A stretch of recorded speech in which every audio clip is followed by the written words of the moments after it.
일단 저 소개를 네. 직접 해주시죠, 작가님. 아, 네, 저는 뭐 소설 쓰고 있는 김영하라고 합니다. 네. 이게 이제 9년 만에 발표한 장편 소설인데 작별 인사. 이게 어떤 작품인지 좀 소개를 해주시죠. 아, 네, 뭐 제목만 봐서는 좀 촉촉한 그런 그럴 것 같은데요. 얘기 같고 실제로도 좀 촉촉한 부분은 있는데요. 그 어떤 소년이 어느 날 어떤 원치 않는 일로 모험을 떠나서 자기가 누구인지를 알게 되고 그리고 그 사람들과 나중에는 모두 작별하게 된다는 이야기예요. 약간 이게 슬픈 내용인 것 같은데요. 네, 좀 슬프다고 하시더라고요. 근데 그러면 그런 글을 쓰실 때는 글을 쓰시면서도 좀 슬프신가요? 네, 아 실제로. 뭐 사람들아 슬퍼봐라 이렇게 쓰진 않아요. 네. 아 저는 자기는 기분 좋은데 막. 예, 이거 뭐 이런 거를 두고 이제 우문현답이라고 하나요. 네. 예. 아니 근데 이게 출간하자마자 베스트셀러 1위. 축하드립니다. 이거 뭐, 네. 예, 뭐 글쎄요, 뭐 반응이 좋아서 좋긴 한데 그 독자분들의 반응을 책이 나온 직후에는 이제 잘 못 봐요. 바로 나오면은 충격을 받을 수도 있고 그래서 네. 안전하게 확인된 다음에 보는 스타일이어서 그 책도 이제 물론 제가 썼지만 사람들 어떻게 읽을지는 모르잖아요. 그렇죠, 그래서 모르죠. 일단은 반응을 보지 않고 이렇게 있다가 주변에서 이제 괜찮다. 좋은 것 같다. 반응이 좋아요. 좋아요. 독자분들 되게 재밌다고 많이 하세요. 그러면 이제 안심하고 예, 그렇죠. 정선된 것부터. 그때도 함부로 이렇게 막 들어가지는 않고 이제 물에 들어갈 때도 이제 조금씩 들어가잖아요. 조금씩 네. 천천히. 그리고 이때쯤 돼서 유퀴즈 같은 데서 연락이 오면 나가봐도 되겠다. 책의 반응이 좋지 않은데 뭐 나온다는 것도 좀 그렇잖아요. 저는 작가님이 그런 거 신경 별로 안 쓰실 거라고 생각을 했는데. 많이 씁니다. 그러세요? 실례지만 MBTI를 여쭤봐도 됩니까? 아니 비밀입니다. 비밀이에요. 그럼 E인지 I인지 그것도 아닙니까? 비밀입니다. 약간 I실 것 같은데. 아닙니다. 저는 MBTI에 대해서 약간 회의를 갖고 있는데요. 네. 왜냐하면 자기가 검사하는 거잖아요. 그렇죠. 자기가 생각하는 자기잖아요. 근데 기본적으로 그걸 믿지 않아요. 내가 생각하는 나와 다른 사람이 생각하는 나가 다를 때 재밌는 것들이 많이 생겨요. 그렇지 않습니까? 자기는 소심하다고 생각해서 뭐도 안 하고 이러는데 어디서는 맨날 오락부장 시키려고 그러고. 맞아요. 그런 경험 있으실 것 같은데. 그런 거야. 맞아요. 나는 굉장히 내가 소심하다고 생각하는데 주변 사람들은 그렇게 나댄다고 생각할 수도 있고 내가 생각하는 나는 굉장히 치밀한데 주변 사람들은 되게 즉흥적으로 뭘 한다고 그러고 맞아요. 제발 좀 계획 없이 뭐 좀 하지 말라고 그러고 난 다 계획이 있어 뭐 이렇게 말할 수 있잖아요. 근데 뭐 MBTI 재밌는 툴이긴 한데 자기가 일단 한번 해보고 자기를 잘 아는 사람들한테도 니들이 생각하는 나에 대해서 한번 해봐. 그건 생각을 안 해봤네. 그걸 이렇게 딱 맞춰보면 하나씩 발표하는 거죠. 딱 해보면 I, E 뭐 이렇게 나온다던가 그런 데서 재밌는 불일치가 생기잖아요. 사실 작가님의 대표작이 또 뭐 여러 개가 있습니다만 네. 그중에 빼놓을 수 없는 게 이제 살인자의 기억. 그렇죠. 이게 이제 연쇄살인범인데 이제 알츠하이머에 걸린 그 이야기인데 나도 살인자니까. 요게 이제 그 굉장히 좀 소재가 그 당시에 좀 신선했어요. 네. 이제 이런 소재를 어떻게 좀 이렇게 꺼내내신 건지. 저는 노트가 하나 있어요. 그 노트가 뭐냐면은 절대 쓰지 않을 이야기들의 목록 이런 거예요. 절대 쓰지 않을 이야기 목록이요. 예. 근데 이게 우리가 있잖아요. 그 뭘 할 때 이거 꼭 해야지라고 써놓은 것들 있잖아요. 근데 그러면 쓸 때부터 그 굉장히 제한돼요. 예를 들면 꼭 가고 싶은 여름 휴가 장소, 여름 휴가지 이런 걸 쓰라고 하면은 가족들이 모여서 그걸 한다고 생각해 보세요. 예를 들면 뭐 나는 하와이, 괌, 뭐 아니면 제주도 이렇게 적으면 우리는 휴가가 짧은데 하와이는 못 가지, 유럽은 못 가 이런 식으로 자꾸 이제 현실적으로 생각하게 돼요. 네네네. 좁아져요. 저는 한번 그런 가족들에게 저 같은 방식을 권하고 싶은데 우리 가족이 절대 휴가를 가지 않을 곳을 적어보자. 남극 또는 뭐 칠레, 아이슬란드 뭐 신나게 얘기해요. 굉장히 안 갈 거니까. 갈 때 얘기하라면 서로 싸워요. 거기 못 가. 거기 지난번에 갔잖아. 막 이러면서 싸우는데 안 갈 곳에 대해서는 서로가 싸울 이유가 없죠. 싸울 이유가 없지. 안 갈 거니까. 아빠 나는 북극 뭐 그러면 그래 북극 뭐 알래스카 뭐 너는 뭐 어디야 뭐 그냥 지도에서 아무 데나 찍고 그런데 그러다가 문득 거기를 우리가 왜 못 가지? 갈 수도 있지 않을까? 그리고 해보다 보면 의외로 의외로 어렵지 않을 수 있는 거예요. 소설가도 마찬가지로 꼭 써야지 하는 걸 쓰려고 하면 리스트가 그냥 제한돼요. 근데 어차피 안 쓸 거니까 막 쓰는 거예요. 근데 나중에 이제 뭐 쓸 게 없으면 그 노트를 펼쳐봐요. 그러면 알겠다. 그 당시에 5년 전에는 못 쓸 거라고 생각했던 어떤 얘기가 그 중에는 시간이 지나면서 가능한 게 있겠구나. 시대가 바뀌었을 수도 있고 뇌가 바뀌었을 수도 있어요. 야 재밌네요. 두 분도 절대 안 할 프로그램에 그거를 한번 써봐야겠네. 앞으로도 지금도 전혀 할 생각이 없는 프로그램을 써봐야겠다. 기획을 해보는 거예요. 뭐 스카이 다이빙을 하며 토크를 한다 뭐 이런 거 있잖아요. 근데 원래 네. 평소에도 좀 그런 생각들 많이 하십니까? 좀 이렇게 재미난 상상 이런 거? 이게 소설이라는 것은 일단 상상력의 산물이니까요. 네. 그러니까 계속해서 상상을 하는 게 일이고, 그러니까 예를 들면 오늘 아침에도 눈을 딱 떴는데 두 분 얼굴이 딱 떠올랐어요. 두 분을 만나서 무슨 얘기를 하지? 또 긴장되네. 그래서 그럴 때 이제 상상을 하는 거예요. 그래서 어떤 고등학교에 유재석과 조세호라는 이름을 가진 왕따 둘이 있다면 어떨까? 아 만약에. 네, 만약에 어떤 고등학교에 이름이 우연히 유재석과 조세호인 조세호다. 거예요. 친구들이 걔들을 놀리기 위해서 야 유퀴즈 이렇게 맨날 부르는 거예요. 네. 둘은 너무 싫어해요. 둘은 싫어할 수밖에 없죠. 왜냐하면 친구들이 둘을 뭉뚱그려서 유퀴즈 퀴즈 안 해? 막 이렇게 놀린단 말이에요. 그러면 되게 괴롭겠죠. 그렇죠. 뭐 그렇게 시작하면 어떤 청춘 영화 같은 게 하나 나올 수도 있어요. 근데 실제로 그러다가 이름 때문에 두 사람이 프로그램을 하게 되고. 네네. 그럴 수도 그러다가 있는 어떤 거고. 퀴즈 대회 같은 데 나갈 수 있는 거예요. 훨씬 어두운 상상을 할 때도 많아요. 그 고등학교에 유재석, 조세호가 있는 반에 뭐 예를 들면 뭐 살인 사건이 발생한다거나. 스릴로 빠질 수도 있겠다. 네네. 근데 그 살인 사건을 해결하는 것은 그 둘인 거야. 유재석, 조세호. 야, 또 바뀌는 장르가. 네. 근데 조세호가 살인범으로 의심받는 거죠. 그래서 평소 전혀 가까이 하고 싶지 않았던 유재석이 그럼에도 어떤 동지애를 느끼고 얘가 범인이 아니라는 걸 내가 밝혀줘. 내가 증명을 하는구나. 뭐 그러면 또 이거는 청소년 호러물 뭐 스릴러가 될수 괜찮은데. 있고. 예를 들어서 캐릭터를 바꿔볼 수도 있어요. 조세호는 여자일 수도 있는 거예요. 이름은 조세호지만 그 고등학교 남녀 합반인데 유재석, 조세호 뭐 그런 둘의 뭐 그런 또 사랑 이야기. 네 이루어질 수 없는 그런 어떤 왜 웃으세요? 아니 왜 이루어질 수 없다고 생각하십니까? 이름만 조세호인데 왜 그게 뭐? 아니 뭐 김여자가 김여자가 엄청 좋아하시는데요. 조세호라는 인물이 떠올라서 그래요? 집에서 이렇게 상상할 때는 정말 이렇게 그냥 상상이잖아요. 근데 현실에서 이렇게 딱 여러분들을 보면서 이 얘기를 하니까 거기 갇혀요. 떠올라 버렸어요. 떠올라서 그러니까. 어떤 것들이 상상해 버렸어요.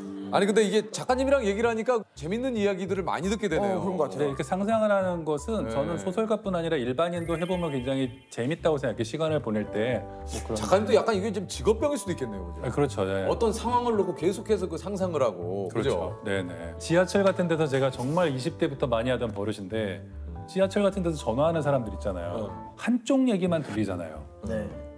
내가 안 한다 그랬잖아. 뭘 안 한다는 거지? 너네들 한두 번 가? 왜 우리 집은 안 돼? 뭐 이러면서 싸우고 있어. 집에 가는 문제 때문에 싸우는구나. 그래서 명절이 다가오고 있네. 정확히 뭐 때문에 싸우는 거지? 뭐 이러면서 듣기 시작해요. 너무 웃기다. 근데 나머지 그 반의 얘기를 상상하는 거죠. 이건 저만 그런 게 아니라 우리가 남의 전화 통화를 굉장히 거슬려 하거든요. 생각해 보세요. 실제로 우리가 회사라던가 아니면 어디 지하철에서 누가 혼자 통화하고 있으면 굉장히 거슬려요. 맞아요. 둘이 얘기하고 있는 사람들은 덜 거슬려요. 그게 왜냐하면 불충분한 정보를 받기 때문에 그렇거든요. 뇌를 써야 돼요. 그렇잖아요. 계속 생각하게 돼요. 그러니까 뇌를 써야 된다는 거죠. 피곤하니까 전화 좀 빨리 끊었으면 좋겠다 이렇게 생각하죠. 근데 저는 그게 일이니까 혼자 안 듣는 척하면서 다 들으면서 지금 무슨 일 때문에 싸우고 있고 저 사람의 직업은 뭐고 또 저희들의 관계는 얼마고 저 연인은 만난 지 몇 년 됐고 현재 어떤 단계고 혼자 계속 생각하는 거예요. 그런 상상력이 바로 이런 우리가 상상하지 못하는 어떤 작품의 원천인 것 같아요. 근데 그 작가님이 그 어렸을 때 거짓말을 많이 해서 별명이 뻥하였다고. 예. 그건 모르겠어요. 그런 별명은 없겠어요. 아니 네. 여기 지금 다 우리가 조사를 한 거예요. 그게 인터넷에 친구들한테 전학 간다고 했다가 안 간다고 했다가 뭐 왔다 갔다 뭐 친구들이 굉장히 좀 헷갈렸다. 그런 적은 있어요. 그래요? 네네. 그리고 어렸을 때도 제가 학교 다닐 때 친구들한테 이렇게 뭐 얘기를 하면 애들이 굉장히 재밌게 들었어요. 얘기를 참 좀 재밌게 하시네요. 네. 그러니까 애들이 제 얘기를 듣는 게 좀 좋았어요. 근데 그 얘기에는 아주 어렸을 때부터 예를 들면 만화, 영화 이렇게 보여주잖아요. 그럼 애들이 다음 해를 기다려야 되면 제가 다음 해를 지어내서 애들한테 얘기해 주기로 했거든요. 그래서 이 로봇가 이제 이렇게 돼서 날아간다, 뭐 우주로 가서 누구랑 싸우고 그러면 애들이 그 얘기를 재밌게 듣는 걸 보고 이야기를 이렇게 만들어서 사람들한테 해줄 때 굉장히 좀 즐거움이 있구나. 맞아요. 네. 그러니까 별명이 뻥하가 거짓말이 아니잖아요. 근데 뻥하였던 적은 없어요. 네네. 아니 근데 지금 다음 회가 아직 안 나왔는데 다음 회를 내가 지어서 만들었다고 얘기를 하셨는데 이게 뻥이 아니에요? 뻥이 아니죠. 그건 스토리텔링이죠. 와. 네. 요거를 스토리텔링이라고 얘기를 하시는 거예요. 지금 굉장히 많이 좋은 것 같은데 놀랐어요. 스토리텔링? 네, 스토리텔링. 자기 자신과 자기 삶에 대해서 다른 가능성을 상상해 보는 것 자체가 굉장히 좋아요. 예를 들어서 어렸을 때 엄마 아빠가 자기한테 막 혼내고 그러잖아요. 네. 그럼 난 좋은 애가 아닐까? 사실은 나는 진짜로 어디 재벌집 아들인데 버려진 거 아닐까? 그 생각하는 것만으로도 힘든 가정 생활을 견딜 수 있어요. 나중에 진짜 부모가 나를 데리고 올 거야. 조금만 참자.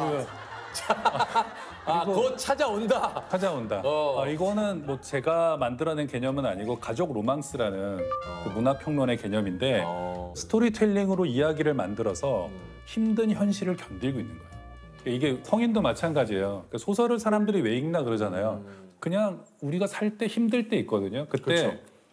나와 비슷할 수 있었던 누군가의 다른 삶을 굉장히 상세하게 아는 것만으로도 내가 그때 그 사람이랑 결혼 안 했으면 나는 어떻게 됐을까? 또는 내가 그때 개그맨을 안 하고 이걸 했으면 어떻게 됐을까? 그랬을 때 그걸 아주 세밀하게 상상해 보는 것만으로도 지금 살고 있는 삶이 굉장히 좀 특별해 보여요.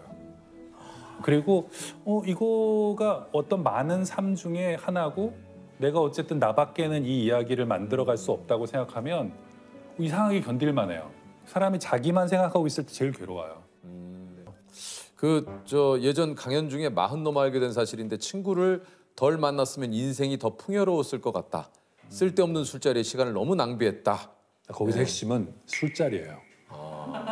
핵심은 친구들하고 술을 너무 많이 먹었거든요. 20대에는 정말 매일 술을 먹었어요.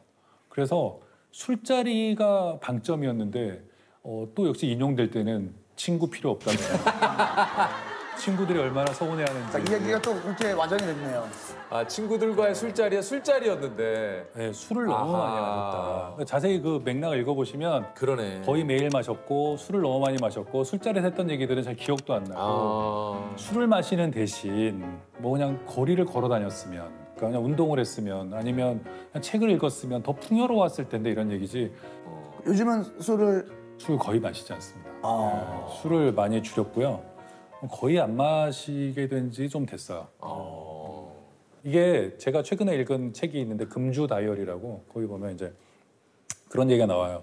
다른 약물은 그 약물을 하는 사람이 이상하고 그 약물을 끊은 사람이 보통 건강한 사람이라고 하는데 술만은 그거를 끊은 사람이 이상하게 보이고 그걸 하는 사람들이 정상으로 보인다.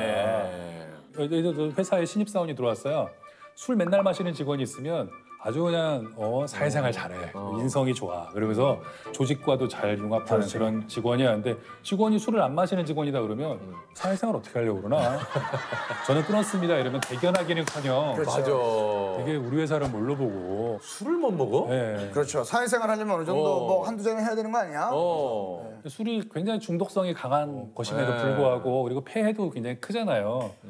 그런데 이게 못 마신다, 안 마신다 그러면 변명해야 돼. 내가 요새 간이 안 좋아가지고 간 때문이야. 뭐 아니면 한약을 먹어서 또는 뭐가 어째 내일 뭐 건강 검진을 받아야 돼서 보통은 그런 중독성 어떤 약물을 하는 사람들이 변명을 해요.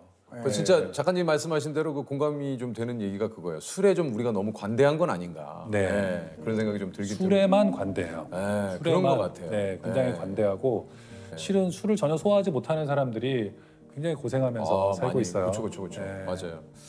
예전에는 이제 뭐 진짜 90년대만 하더라도 뭐 맞아요. 2000년 초반만 하더라도 억지로 먹이고 거기에 뭐 억지로 먹이. 야, 자, 먹으면 다 먹어. 네. 야, 마셔야지 나도 그렇게 되지. 배웠어. 해보지도 않고. 네. 심지어 뭐 어디 수술 받고 왔다 그래도 소독해. 다 소독되는 거야 이러면서. 야, 그러니까. 맞아요. 아. 소설을 쓰기 전에 꼭 하는 행동이 있다 그래요, 우리 작가님께서. 그 손톱을 좀 다 깎고. 네. 네네네. 이게 어쨌든 뭔가 일을 시작하면 매번 새로운 인물, 새로운 문장, 새로운 상황 이렇게 만들어야 되니까 글로 들어가기 너무 싫으니까 쉬운 일을 하는 거죠. 뭐 손톱 깎기, 연필 깎기, 집안 정리, 뭐 화분에 물 주기. 그러니까 창의적인 뭔가를 해야 되잖아요.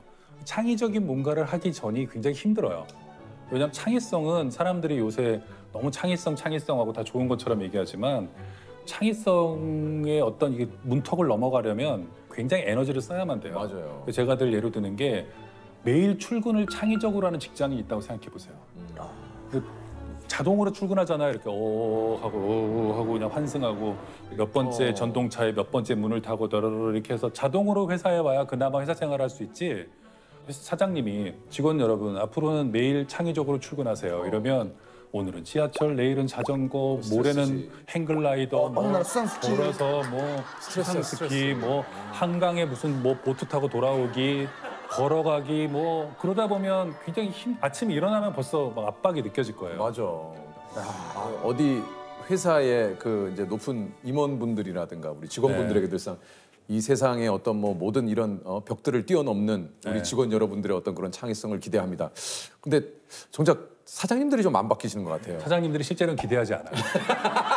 실제로 기대하지 않아요. 그래서 사장님들이 말하는 창의적인 거라는 건 뭐냐면 굉장히 기발한 아이디어지만 내 마음에도 들어야 되고 그렇지. 회사에서 기존에 나온 제품들과 전혀 맞아. 배치되지 않으면서도 그래. 아무 소비자들의 불만이 없이 없는. 맞아. 바로 나가면 대박을 낼 수 있는 안을 내보게 이런 거거든요. 맞아요. 근데 대부분의 소설가 저희 이제 서랍에 보면 실패한 소설이 이만큼 쌓여 있어요.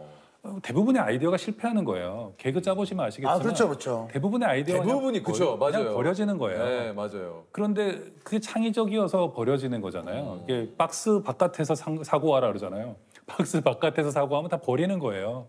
그러다 그 중에서 하나를 건지는 건데 사장님들이 생각하는 거는 비싼 월급 받고 일을 하니 모든 아이디어를 박스 안에 넣되 창의적이어야 된다. 그래서 실제로 가끔 이렇게 회의 같은 거 할 때 창의적인 아이디어를 한번 내보게 또 신입 직원 같은 사람들이 진짜 그 말을 믿고 이 딱 손을 들고 제 생각에 우리 회사가 이런 제품을 해보면 좋을 것 같습니다. 그러면 왜 알지도 못하면서 자네 들어온 지 얼마 됐나? 뭐 알지도 못하면서 뭘 안다 그렇게 회사에 대해서 얘기를 해? 누가 뽑았어? 이렇게 되면 직원들이 바로 신호를 알아듣고 함부로 창의적이어서는 안 되는구나. 머릿속에 많은 아이디어가 떠올랐다가 바로 다시 그냥 한번. 우리 혹시 그 많은 우리 사장님들께서 네. 좀 그 얘기를 하시기 전에 본인부터 어디까지 창의적인 걸 허용하실지 그렇죠. 한번 좀 생각을 한번 잘 해보시길 바라겠습니다. 그리고 바로 이 비판적인 얘기를 아주 미세하게라도 하면 높은 사람은 아주 근데 자기가 열려 있다고 생각하고 그치. 그 참 아주 신입답게 아주 패기 있고 좋은 아이디어야. 근데 그거 우리 지난번에 하지 않았나? 라든가 아니면 그게 근데 그런 이슈가 좀 있지 않았나? 이러면 사실은 쟤 좀 어떻게 잘 교육시키라는 신호를 부장단이나 이런 사람에게 주는 거예요. 불편해요. 왜 저런 애가 그러니까. 발언하게 하지? 이러면서 이게 바로 MZ세대구만 이러면서 역시 참 달라. 핑계 없으면 그 핑계를 대시더라고. 내가 잘 이해는 안 네. 되지만 뭐 하여간 아직도 코로나19와 싸우고 있는 의료진들 잊혀진 채 싸우고 있는 맞아요. 그래도 여전히 계속 막 중환자도 발생하고 있고 누군가는 ICU에 들어가고 막 이렇게 하고 있을 거 아니에요. 네. 계속해서 사망자도 발생하고 있는데 지금 이제 잊혀진 채 싸우고 있잖아요. 그래서 이럴 때 한 번쯤 이렇게 생각해 보면 어떨까.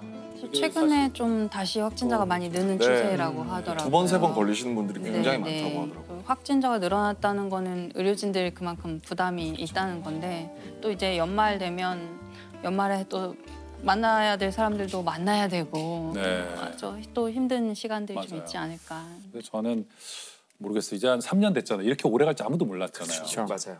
제가 그 2020년 초에 이게 발생하기 시작했을 때 아직 이름도 없을 때 네. 코로나19라는 이름도 없을 때 이게 그 당시에는 정확한 집계를 어디서만 하고 있었냐면 존스 홉킨스 대학의 통계가 가장 정확했어요. 그랬나요? 1월에. 그래서 아침에 일어나면 존스 홉킨스 대학의 홈페이지에 들어가서 사망자 몇 명, 그다음에 감염자 몇 명, 뭐 치료된 사람 몇 명 이거를 매일 적었어요.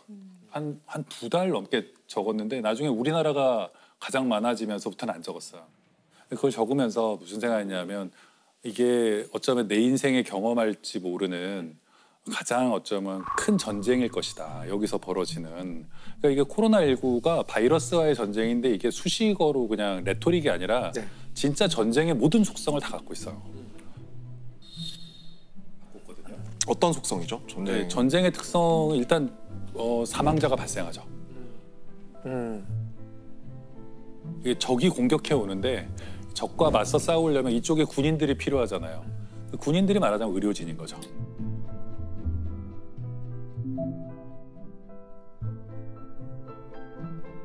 그래서 초반에는 그래서 중국도 그렇고 의료진의 사망자가 많았어요. 전선에서 싸우니까 이 군인들이 처음에 이제 준비가 돼 있어야 되고 또 군수 물자가 필요하잖아요.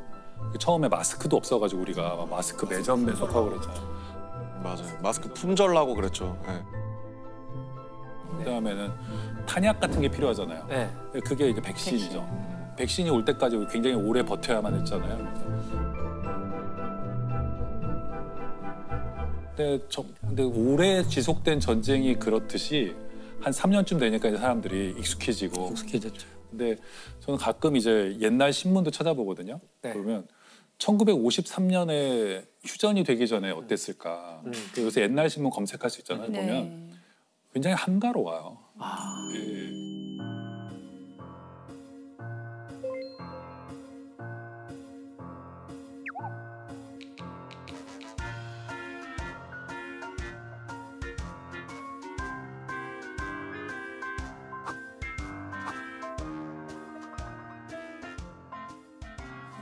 네, 그러니까 휴전선에서만 계속 일진일퇴의 공방이 벌어지고 있고 뭐 임시 수도인 부산이라든가 이런 데서는 일상이 회복되고 있었던 거죠. 네. 그래서 보면서 아이고 되게 비슷하다. 우리 지금 삶하고 어디선가는 서서히 무뎌지면서 이제 뭐 그냥 일상을 살아가고 있지만 뭐 어디선가 누군가는 계속 이제 그걸 직면하고 있는 거죠.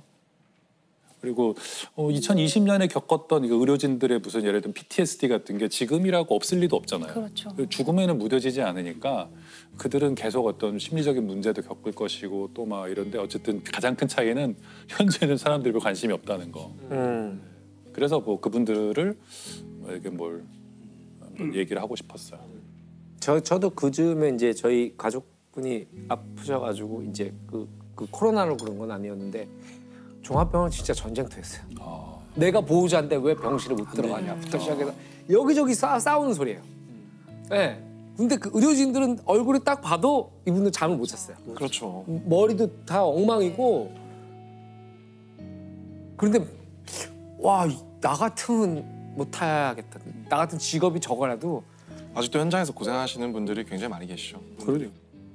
코로나19 초기에는 그 의료진의 자녀들을 학교에 등교시키지 말라는 그런 게 뭐 여러 나라에서 보고됐어요. 너 엄마가 간호사잖아. 그러면 환자들이랑 뭐 접촉할 환자 거잖아. 있으니까 오지 마. 그래가지고 그러니까 의료진 집에 아예 못 갔었어요. 네.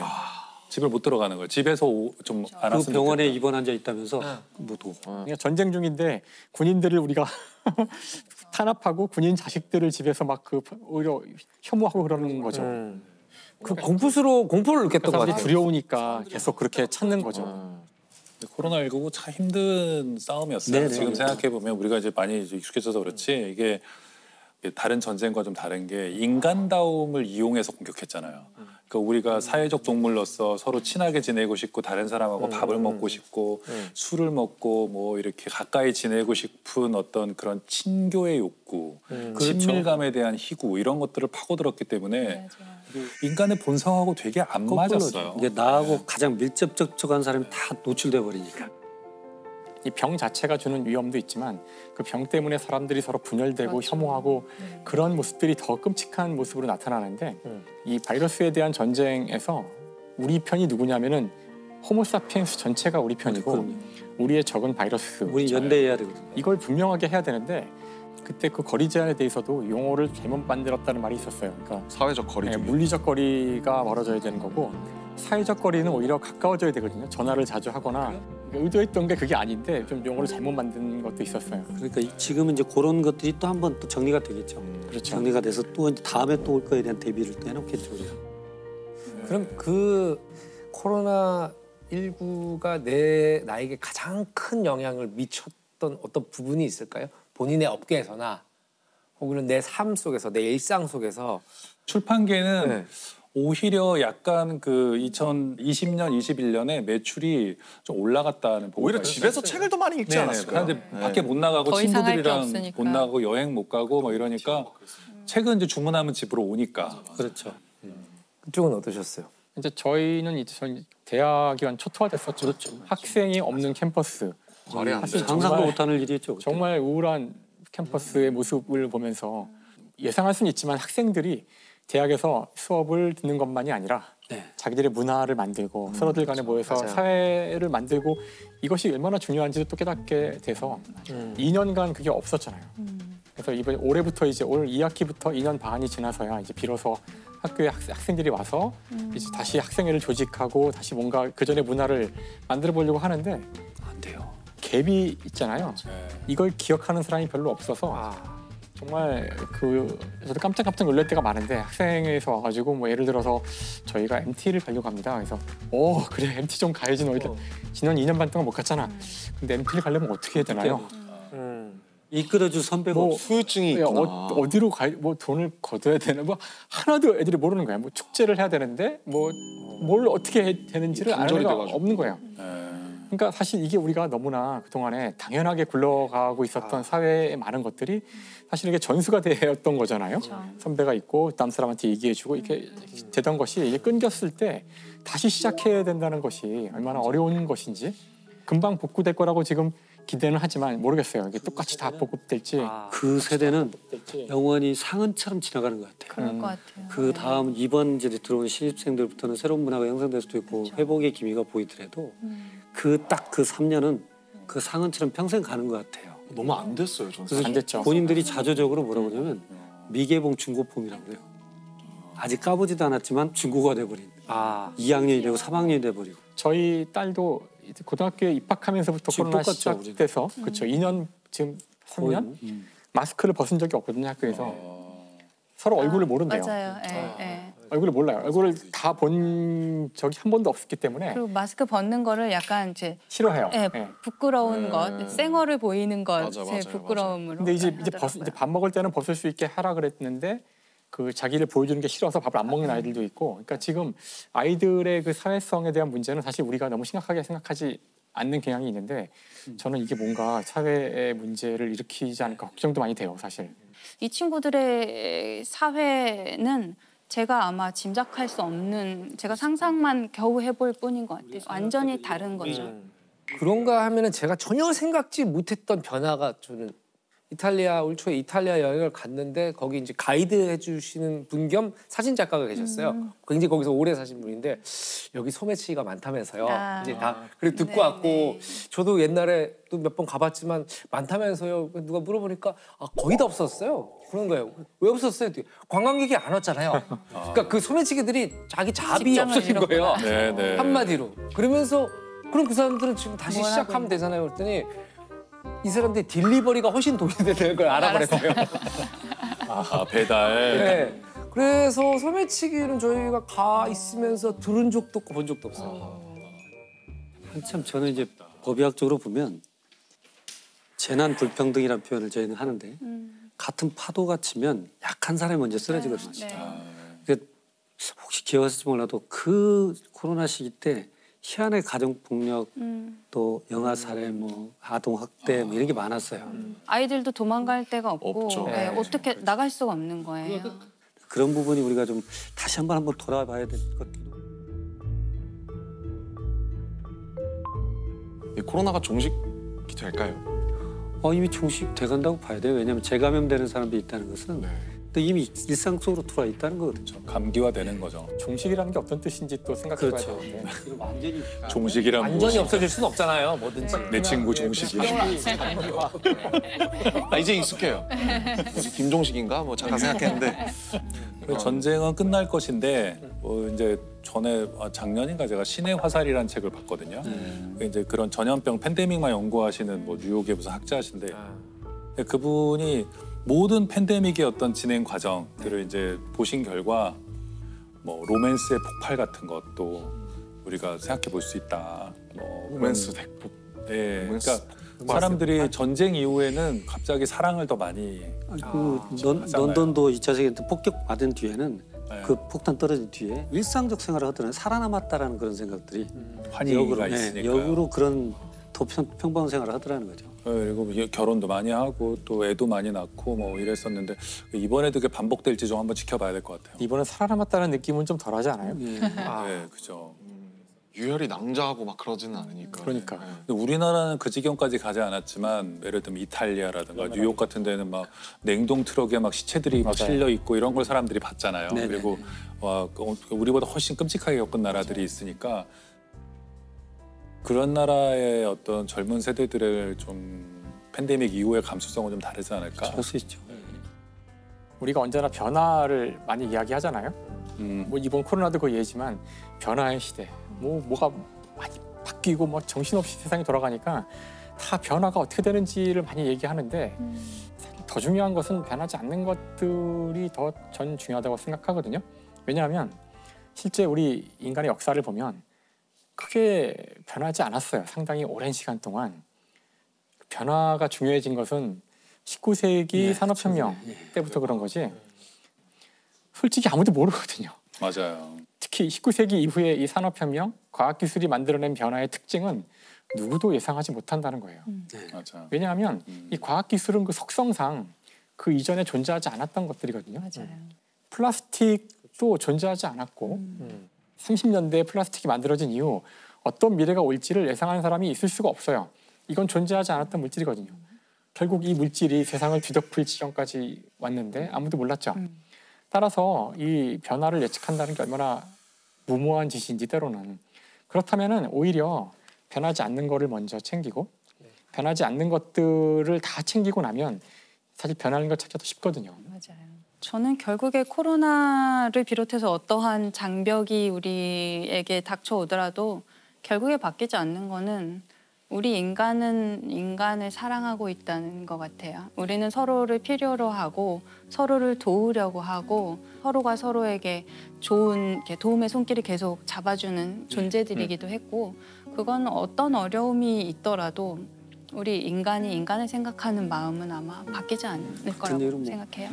연말에 늘 하는 리추얼이랄까? 그게 있는데 개인적으로 10대 뉴스? 올해 내 개인에게 일어난 10대 뉴스를 뉴스가 해서 10대까지 가요? 어쨌든 10대를 만들면 들어와요.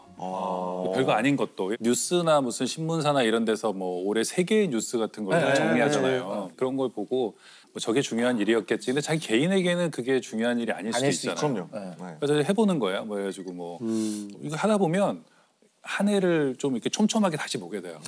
뭐 하다못해 없으면 나중에는 무슨 책을 읽었다, 무슨 책을 만나다, 뭐 이렇게도 쓸 수 있고. 네, 그래서 저는 해보면 자기가 뭐 겪은 일이 그 당시에는 의미를 잘 모를 수 있거든요. 막 닥쳐가지고 막 그 일을 겪었을 때는 그걸 모르다가 연말에 정리를 해보면 이게 나에게 굉장히 중요한 의미가 있었던 사건이구나. 또 순위를 이렇게 조정하는 가운데 자기가 가진 어떤 가치관 같은 게 드러나요. 당시에는 중요한 일처럼 보였지만 지나고 나니 별로 중요한 일이 순위가 아니고. 이거 올해 한 3위 안에 들겠는데 이런 사건이었는데 지나고 나서 보니 한 9위 뭐 이렇게 될 수도 있고 그래서 10대 뉴스 이렇게 해보면 되게 재밌어요. 그럼 2022년 김영하 선생님의 10대 뉴스의 첫 번째 뉴스는 뭐였습니까? 올해는 뭐 신간 소설을 9년 만에 냈으니까 겨우 이제 9년 만에 냈으니까 소설이든 뭐든 내면 이제 그게 1, 2위를 하죠. 2위는 뭐 알쓸인잡 출연? 톱2까지 갔어요. 알쓸인잡이. 그럼요. 다른 중요한 일이 없었어요. 팬데믹이 계속되고 있었기 때문에. 걸으니까 이거 2개밖에 안 남더라. 늘 보면 뭐 이거 꽃 심고 뭐 고양이 밥 주고 뭐 이런 거 그러니까 대부분 집에 있었기 때문에 자, 이번 주제는 말이죠. 우리는 어떤 인간을 사랑할까? 라는 주제입니다. 이 주제 얘기 들으시고 어떤 생각들이 드셨어요? 심채경 선생님. 너무 어려웠어. 너무 어려웠고 네. 사실 저는 약간 또 직업병이 도지기 시작한 게 네. 사랑의 정의가 무엇일까를 굉장히 많이 생각하게 되더라고요. 이게 사랑이라는 게 남녀 간의 사랑도 있고 그렇죠. 굉장히 여러 가지가 있잖아요. 그래서 너무 많은 사랑의 종류를 생각하다가 네. 이제 저는 저 자신에 대한 사랑에 대해서 생각을 하게 됐고 나는 뭘 좋아했지? 나는 뭘 사랑했지? 나는 어떤 사람이 내가 되고 싶지? 뭐 이런 생각을 펼치보다 보니까 네. 저의 인생을 되돌아보게 됐어요. 사랑의 관점으로. 아, 네. 그래서 제작진한테 이제 사랑의 정의가 무엇이냐를 되물었습니다. 그리고 답을 받지 못했어요. 그걸 또 되물으셨어요? 아, 네. 이러면 이제 논문을 쓸 수가 없는 거죠. 정의가 안 되니까. 정해지지 않아서. 제 속에 들어왔다 나가셨어요? 똑같았나요? 아직 지금 저 찾고 있어요 지금. 아직 찾고 계시죠? 그럼 다음 주제로 넘어가죠. 아, 그래요? 아직 찾지를 못하셨다는데. 저는 너무 좋아요. 그 김영하 네네. 선생님도 이 주제를 듣고 어떠셨어요? 그러면 이 사랑이 어떻게 작동하는지 과학자적 관점으로 네. 간단한 그래프를 하나 좀 생각해봤는데 네. X축에는 매력이라는 척도를 놓고 네. Y축에는 이제 신뢰라는 척도를 놓아요. 가까운 사람의 경우에는 매력보다 신뢰가 훨씬 중요해진다고 생각해요. 그렇죠. 그리고 멀리 있는 사람은 신뢰보다는 매력이 있으면 사랑할 수 있다고 생각해요. 쉽게 말해서 그래프로 그렇게 나오겠지만 그게 무슨 뜻이냐면 우리가 가족이라던가 뭐 아주 가까운 친구는 신뢰할 수 있어야만 전 사랑할 수 있는 것 같아요. 부부라던가 이런 사람은 이 사람에게 내가 마음을 터놓을 수 있고 그 사람이 나를 믿는다는 게 나도 느껴지고 그런 사람이 사랑할 만한 사람인 것 같고 근데 매력도 곧 잊혀지잖아요. 그죠? 그럼요. 네, 근데 멀리 있는 사람 신뢰는 그렇게 중요하지 않은 것 같아요. 매력이 있으면 우리는 사랑하는 것 같아요. 가까이 있는 사람한테보다 더 사랑할 수도 있거든요. 맞아요. 멀리 있는 사람을.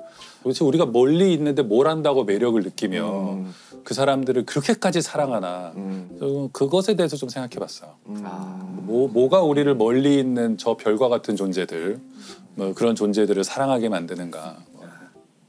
신뢰 말씀하시니까 그 배경옥 작가의 소설 중에 애인의 애인에게란 책이 있어요. 네네. 거기 보면 어떤 그 재밌는 문장이 나오냐면은 결혼은 상대에게 예측 가능성을 주는 것이다.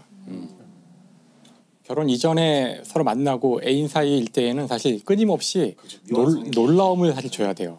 아, 그렇죠. 사실 그 사랑하는 사이는 서로 간에 모르는 게 있어요. 무지가 있어야 사랑이 완벽하게 알된 사랑이 생기지 않고 설렘이 생기지 않거든요. 맞아요. 아 너무 슬퍼.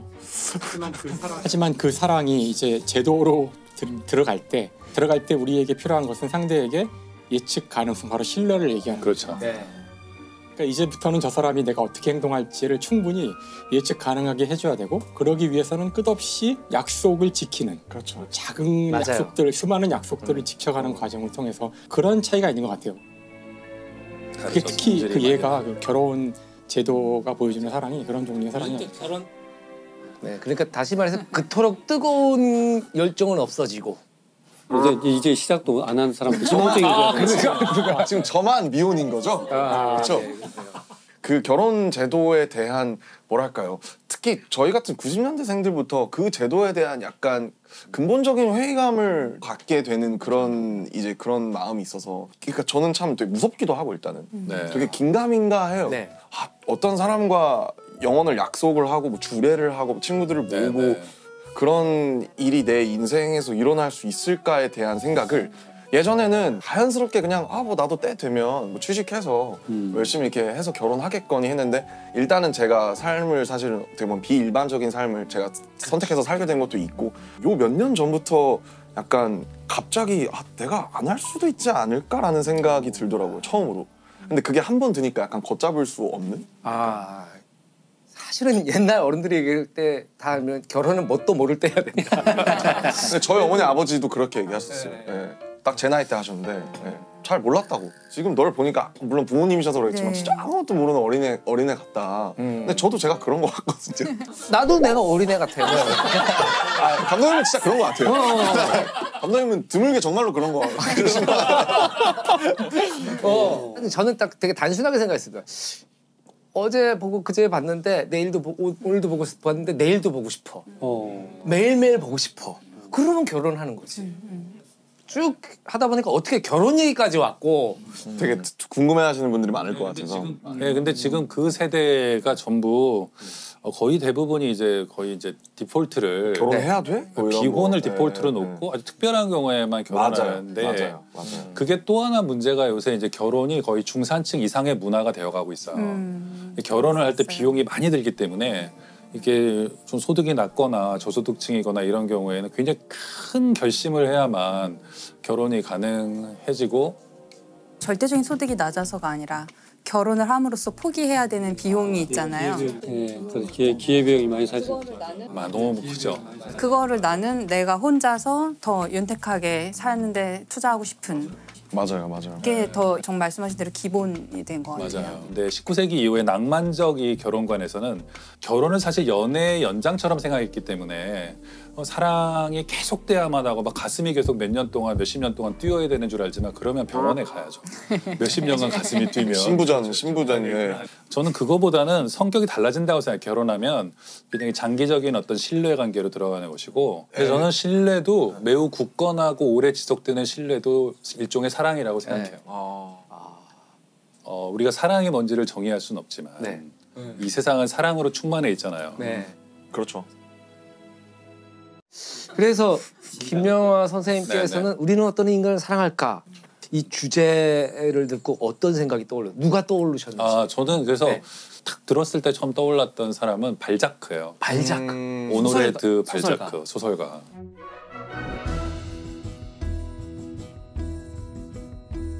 발자크가 프랑스의 이제 19세기의 작가인데 일단 엄청난 작업량. 몇백 권이 있지 않나요? 이분의 저서가. 예, 그 장편만 76권. 와. 근데 이거는 발자크라는 이름으로 쓴 것만 그렇고 그러고서는 이제 자기가 이제 가명으로 연애 소설도 쓰고 뭐도 쓰고 뭐 법전도 쓰고 온갖 걸 써서 그냥 희곡도 또 많이 썼고 희곡도 단편도 많이 썼고 우리가 그냥 어떤 작가를 봐도 현대 어떤 작가를 봐도 그 정도의 작업량을 가진 작가가 없고 이 오노레드 발자크는 그 슈테판 츠바이크라는 오스트리아의 작가, 독일 문학 작가죠. 그러니까 너무나 훌륭한 평전을 하나 썼어요. 평전계의 거의 뭐라고 해야 될까? 지존이라고 할 수 있는 책이에요. 전 평전을 좀 좋아해요. 어떤 사람의 일생이 막 이렇게 있고 일대기. 저는 모든 사람이 자기 하나의 인생을 자기 인생도 이야기로 이해한다고 생각해요. 출생이 있고 뭐 시련이 있고 지금 여기까지 졸업자가 있고 적대자도 있고 근데 다 극복하고 여기까지 왔다. 뭐 이런 서사를 갖고 있다고 생각하는데 평전이 그걸 잘 보여주잖아요. 근데 발자크 평전 굉장히 재밌어요. 여러분 꼭 제가 권하고 싶고. 근데 이 발자크는 어떤 면에서 좀 사랑스럽냐면은 문제가 너무 많아요. 약간 탕하인가요? 아니요. 그 탕하인 면도 있지만 일단 태어나잖아요. 좀 귀족 집안은 아니지만 꽤 잘 사는 중산층 집안에서 태어나는데 태어나자마자 애를 유모한테 보내요. 근데 그 당시 문화인 거예요. 루소도 그랬잖아요. 네, 애 키우기가 힘들거든요. 그러니까 동네에 좀 이렇게 가난한 지금 이런 비슷한 분이 시기에 계시면 출산한 그 여성에게 보내서 그러면 이제 저녁에 데려오는 게 아니에요. 7살 뭐 이럴 때까지 그냥 거기서 키워요. 애를 낳고는 안 봐요. 7살, 그러니까 엄마를 못 봐요. 엄마 아빠를 7살까지 못 보고 유모네 집에서 이렇게 자라거든요. 그러다가 이제 7살 때니까 이제 엄마한테 오는데 오자마자 기숙학교로 또 보내요. 기숙학교라는 데가 가면 막 춥고 막 맨날 애들한테 맞고 막 이런 데잖아요.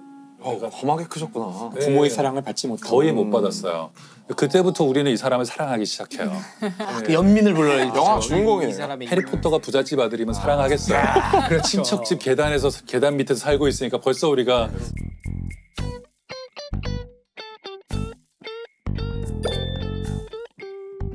그런 사람을 우리가 벌써 사랑할 준비가 되죠. 그래서 멀리 있는 인물을 사랑하려면 그 인물은 적절한 고통과 시련을 받아야 되죠. 발자크가 이제 그걸 충족하고 있고, 근데 이 사람은 또 너무나 많은 에너지를 갖고 있어요. 그런 데서 자랐지만 아이디어가 되게 많은 거예요. 아, 이거 신문사를 차리면 잘 되겠는데? 신문사를 차려요. 아 그래요? 망해요. 망해요. 처절하게 망해요. 엄청난 빚을 지고. 그래서 할 수 없이 글을 쓰러 와요. 아, 근데 돈을 벌어야겠다. 돈을 벌어야 되는데, 근데 글을 쓰면 잘 써요. 미친 듯이 글을 쓰거든요.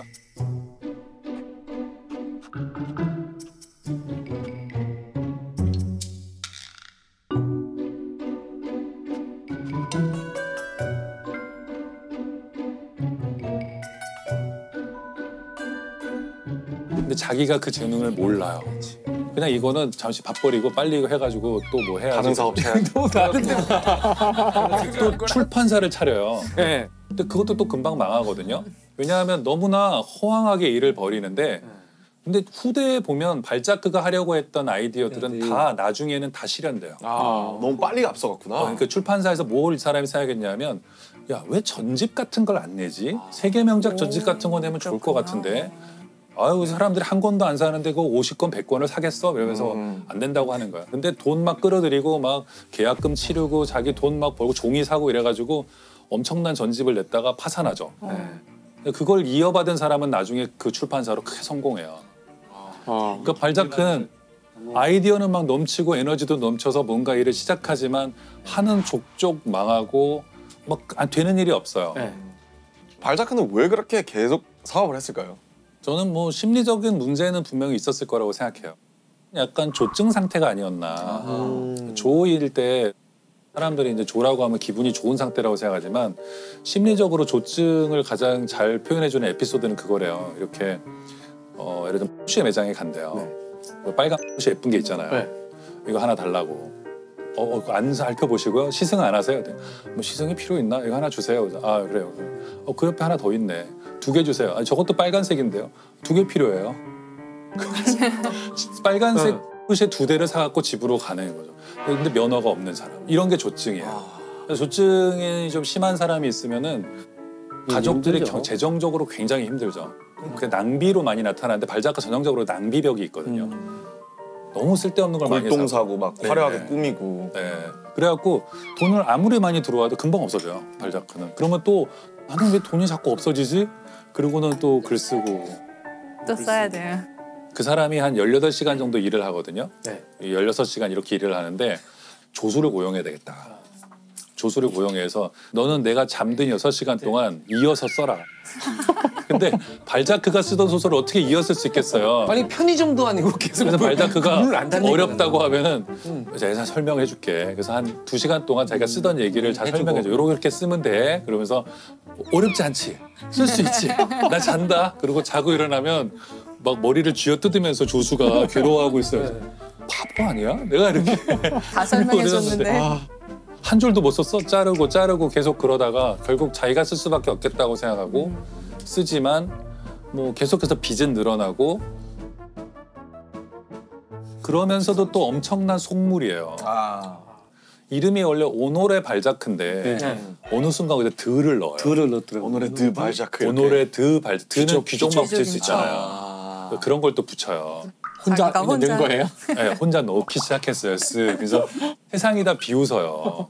너가 무슨 드냐. 네, 그리고 귀족이 되겠다는 그런 생각을 버리지 못하고 엄청나게 화려한 예를 들면 뭐 마차, 지팡이, 발자크 지팡이 유명하거든요.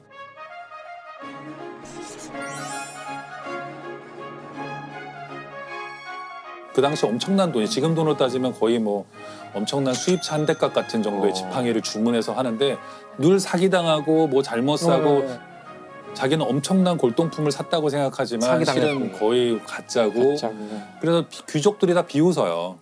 그러니까 귀족 흉내를 내지만 너무 천박한 거죠.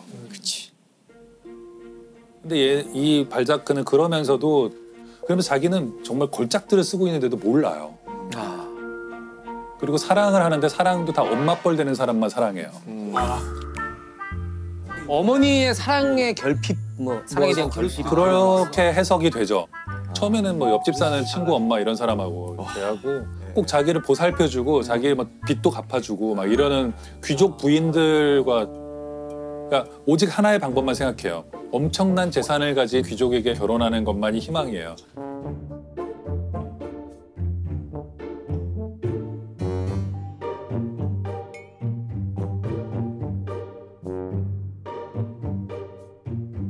그래서 끝까지 어떤 폴란드 귀족에게 매달리는데 우크라이나에 살거든요. 폴란드 귀족이. 근데 남편 죽을 때까지 기다려요. 7년 후에 남편이 죽고 드디어 그러고도 몇 년 후에나 그 여자가 결혼을 해주는데 그 여자를 위해서 너무나 집을 화려하게 꾸며요. 파리에 집을. 드디어 귀족에게 결혼하겠다는 평생의 꿈을 이루는데 그런데 눈이 보이지 않아요. 눈이 멀었어요.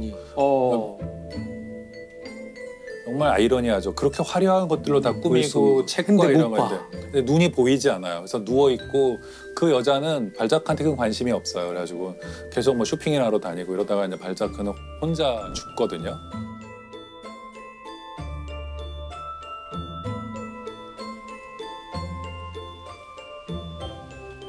근데 발자크의 또 멋진 점이 뭐냐면은 자기는 그 당시에 문학 권력자들로부터 거의 인정을 받지 못해요. 맨날 비웃음의 대상, 뭐 만평의 대상, 웃기는 사람으로만 그려지거든요. 그런데 자기가 그 발자크가 처음 발견하다시피 한 작가가 스탕달이에요. 스탕달. 그 스탕달 신드롬의 그 스탕달? 예. 적과 흑의 그 스탕달이 아무한테도 인정받지 못하고 심지어 적과 흑은요 22분가밖에 안 팔렸어요. 22부요? 근데 그걸 발자크가 봐요. 발자크가 아무도 인정하지 않는 스탕달에게 문학계든 어디든 그 쉽지 않거든요. 이건 정말 대단한 작품이 나타나다. 자기 신문에 막 자기가 글 써주고 추천하고 스탕달이 정말 너무 놀래요. 내가 그렇게 대단한 작가라고 그러면서 자기를 인정한 건 처음이기 때문에 발자크한테만 얘기하는데 스탕달은 당연하다고 너는 정말 대단한 작가고 세상에 알아줄 거라고 그러거든요. 근데 발자크가 죽을 때 관을 들었던 네 사람이 있는데 딱 한 사람만 진정한 친구였는데 그게 빅토르 위고예요. 빅토르 위고만이 또 발자크를 알아봐요. 그지만 이미 너무 늦게 알아보고 발자크는 이제 죽게 됐고 그래서 빅토르 위고가 발자크의 조문을 써요. 근데 명문이에요 그게.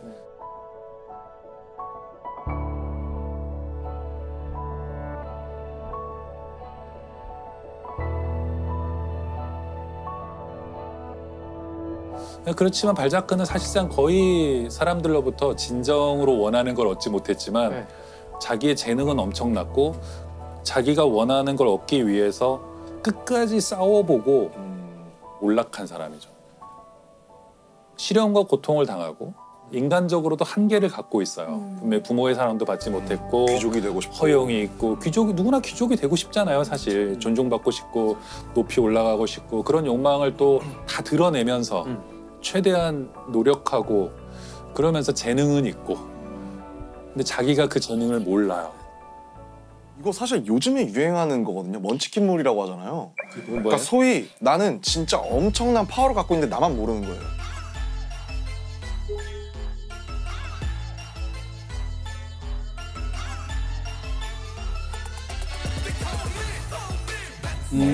그래서 뭐 예를 들면 뭐 힘을 숨긴 힘이 아주 약한 학생이라든지 실제로 스파이더맨처럼. 엄청 센 건데 아니면 막 출신이 엄청난 막 그건데 나 빼고 사람들은 다 알지만 나는 모르고 막 그 옛날에도 있으세요. 그러니까 순정만화 보면은 자기가 멋있는지 몰라. 그렇죠 그런 거죠. 근데 왜 이렇게 해요? 그렇지. 그걸 해본 적이 없어가지고. 감독님이 제일 멋있다고 생각하는 그 포즈가 제일 멋있는 포즈.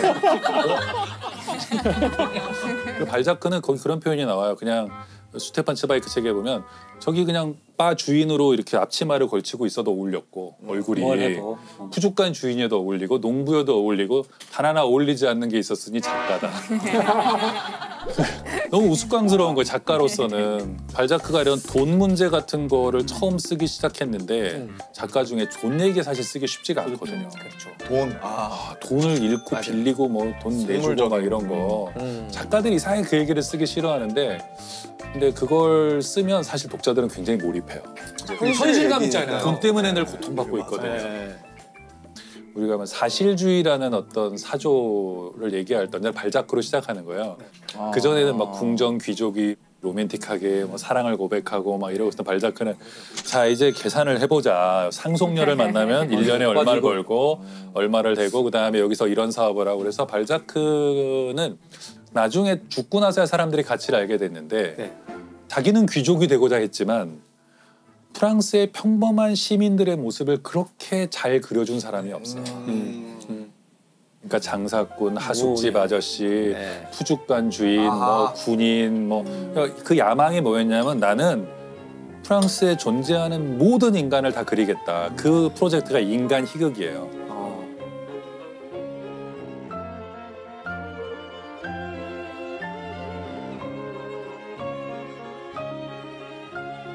그러니까 보통 소설가들이 그리는 인간형이 고정돼 있어요 대체로. 비슷비슷한 사람. 영화도 그러면 조폭이 뭐 많이 나온다던가 뭐 스파이가 많이 나온다던가 이런 흐름이 있잖아요. 근데 발자크는 아무도 안 하는 일을 한 거예요.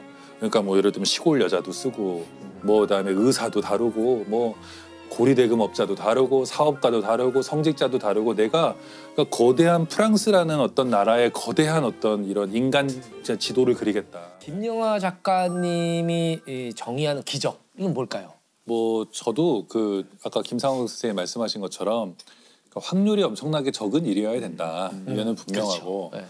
또 하나는 이제 그 사람들의 마음에 어떤 기쁨을 줘야 된다. 확률이 적은 일이라고 해서 사람들이 다 와 기적이야 이러진 않잖아요. 기쁨, 또 인류에 대한 희망, 뭐 이런 것들을 줄 때 우리가 굉장히 기적이라고 기리고 그러잖아요. 그래서 제가 처음에 그 얘기를 딱 들었을 때 드는 생각이 들었던 인물은 그 어니스트 셰클턴이에요.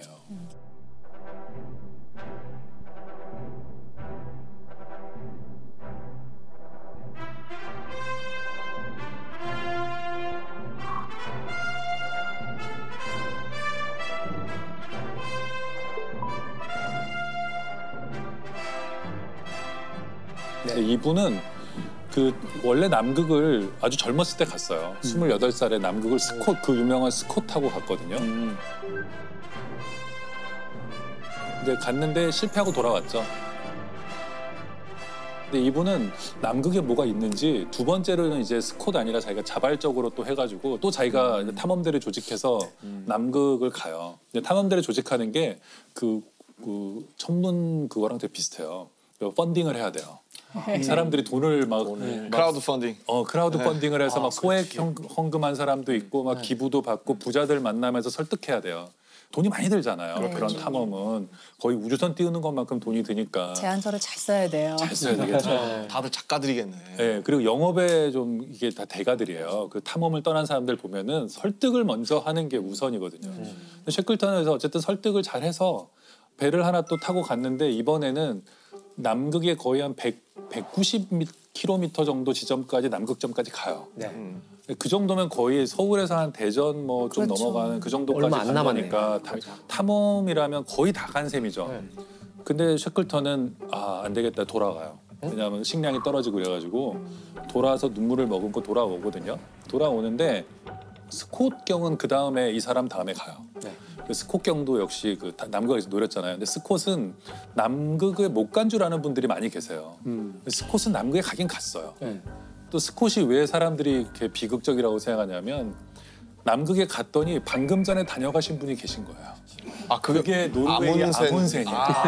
그래, 그러니까 남극점을 처음 간 사람이 아문센 아니에요? 아문센이에요. 맞아요.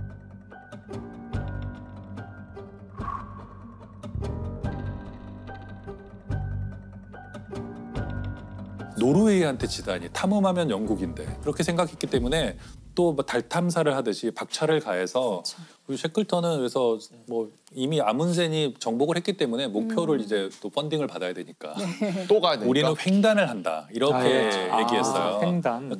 가서 오는 게 아니라 한번 같은 건너버리겠다. 곳, 네, 질러서 그냥 횡단을 하겠다. 그리고 원대한 목표를 이제 세웠고 이제 그런 명분으로 셰클턴이 또 펀딩을 해서 세 번째로 배를 타고 가요. 이 투자자들의 마음은 어땠을지가 대단히 궁금한데요. 투자자들은 성공할 거라고 생각했죠. 셰클턴은 벌써 경험이 풍부하고 가서 살아온 사람이 드물기 때문에 저격이라고 생각했을 거예요. 그래서 공고를 냈는데 5,000명 정도가 가겠다 그래요. 이배 같이 타겠다. 그 남극에 가겠다. 근데 그 요리사도 공고문을 필요하고. 뭐라고 썼어요? 셰클턴이 뭐 별말 안 썼어요. 그냥 남극정 갈 사람? 예, 뭐.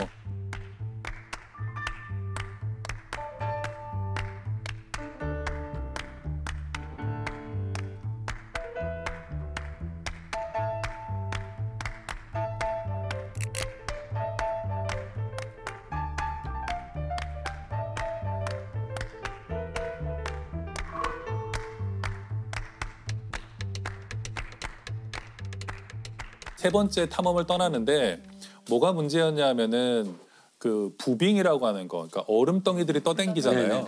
남극까지 가지 못하고 그 어디선가에 거기에 갇혀요. 갇혀가지고 배가. 배가. 그 얼음 사이에 갇혀서 거의 한 10달 정도를 얼음에 갇혀 있어요. 어디도 못 가고. 도착도 못 하고.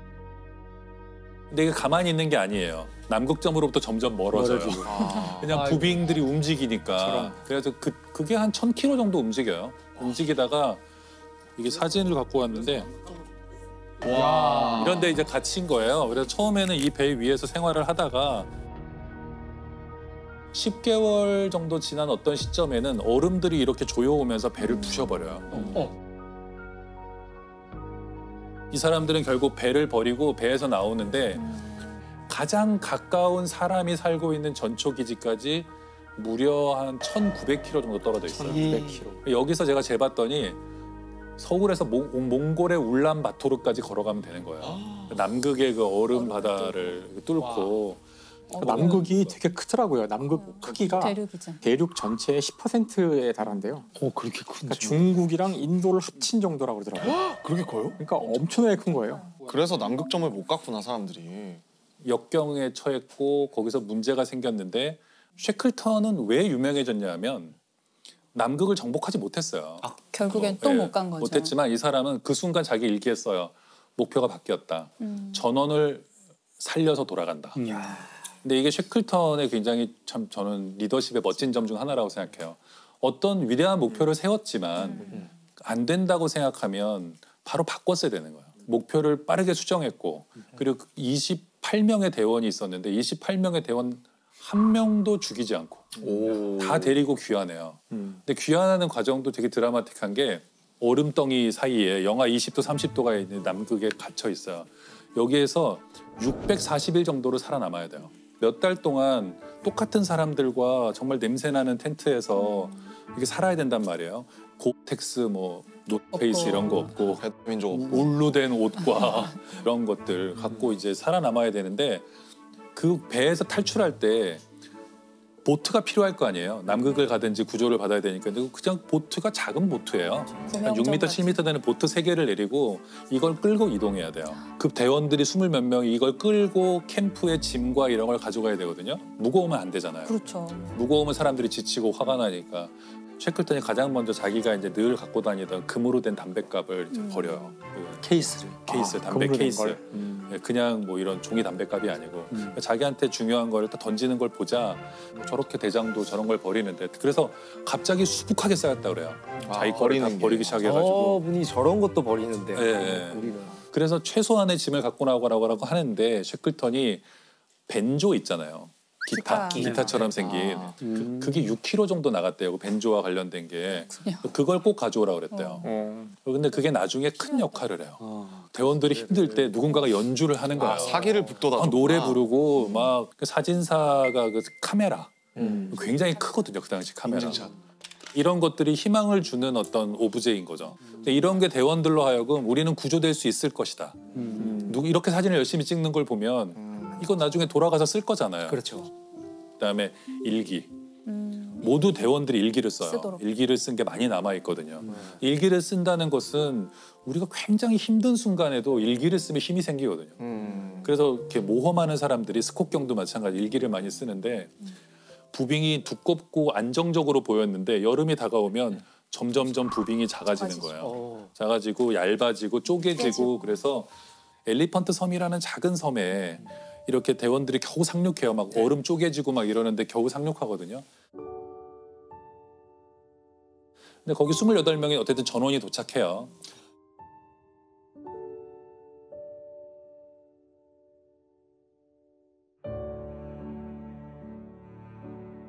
물론 자기가 가요. 네. 내가 가겠다 하고 6명의 이제 말하자면 결사대를 뽑죠.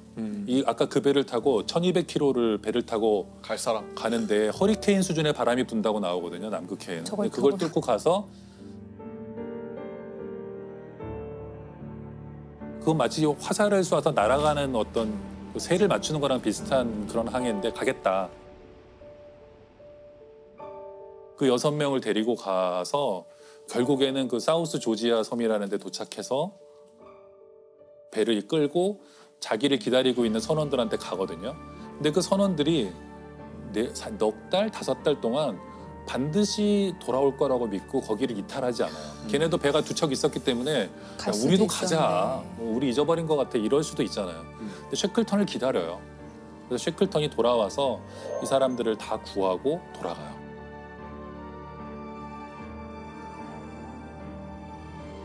소설로 써도 안 믿을 내용이네요. 예, 예. 너무 비현실적이라고 생각할 정도로 이런 게 이제 기적이죠. 그런 리더십 때문에 셰클턴이 다시 재평가가 되는 그렇죠. 거겠죠. 그런 면이 있죠. 굉장히 솔선수범하는 면도 좋고 윤리적이었다는 거. 굉장히 그 셰클턴에 관한 모든 기록들이 깨끗하구나. 굉장히 깨끗하고 언제나 자기보다 이제 대원들의 안전 같은 것들을 이렇게 우선시하는 그런 것은 뭐 분명하고요. 저는 이제 거기에 또 하나가 있다면 대원 하나하나가 다르다는 것을 알고 그 대원 성향을. 하나하나의 성격을 열심히 관찰하고 쟤는 ENFP다. 뭐 뭐 그런 식으로 그리고 얘는 약간 좀 불화를 일으킬 것 같다. 좀 잘난 척이 심하다. 자기 텐트에서 재웠어요. 다른 대원들에게 불화를 일으키지 못하도록. 그럴 수 있으니까. 또 얘는 별로 할 게 없네 그러면은 뭐라도 일을 맡겨줘서 할 일을 만들어주고 그냥 무조건 나쁜 사람은 없잖아요. 그렇죠. 상황에 안 맞는 사람도 있는 것이고 지금 당장 뭐가 불만인 것도 있을 것이고 이제 셰클턴은 그거 하나하나를 다 이제 만족시키거나 아니면 그에 맞는 자리를 주려고 노력했고 또 하나 이제 제가 아까도 잠깐 말씀드렸지만 저는 문화 예술의 중요성 이런 걸 알았던 사람이라고 생각해요. 탐험가로는 벤조, 드물게. 글쓰기. 네, 그리고 네. 놀이.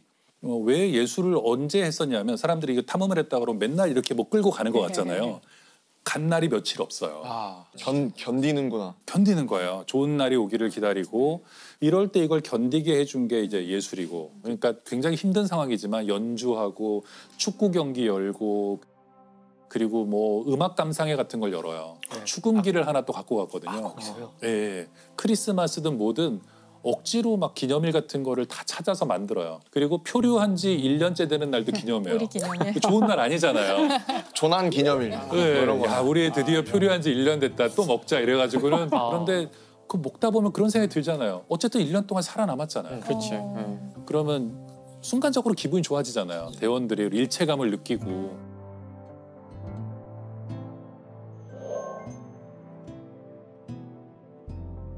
이 사람들이 미치지 않고 서로 싸우지 않고 이럴 때 가장 위험한 게 싸우는 건데 이 비슷한 시기에 캐나다 탐험대가 똑같이 북극 탐험을 가거든요. 네. 여기는 일단 똑같이 그 부빙 속의 좌초예요. 근데 제일 먼저 리더가 이탈해요. 갇힌 지 얼마 되지도 난 않았는데 살겠다. 내가 구조대를 데리고 오겠다 그러면서 자기가 이탈하거든요. 근데 이 사람은 이탈해서 사라져버려요. 리더가 제일 먼저 이탈하자 남아있는 선원들끼리 서로 불신해요. 서로 파벌이 나눠지면서 반목하고 싸우고 죽이고 이래서 거기는 결말이 좀 끔찍했어요. 이걸 보면 셰클턴 같은 리더가 얼마나 중요한가. 그러니까 신뢰를 주기도 하지만 놀게도 해줬잖아요. 늘 웃음이 끊이지 않았다고 그러거든요. 대원들이 자기 성대모사를 막 하고 그러거든요. 아. 근데 그냥 웃어 넘겨요. 이렇게 하도록 하게 뭐 이러면은 막 웃고. 저희도 애들이 방쇼피님 흉내 자주 냈던 것 같아요. 그러니까 뭐 음악 들으시면 특유의 동작이 나오는데 그걸 뭐 저희끼리 있을 때 뭐 그때 긴장 확 풀리지 않아요? 엄청 풀리죠. 근데 앞에서 해본 적은 아직은 없는 것 같은데. 의외로 좋아하실 수도 있어요. 그러니까. 네. 저한테 질문하는 것 중에 그런 것들이 가끔 있어요. 그러니까 네.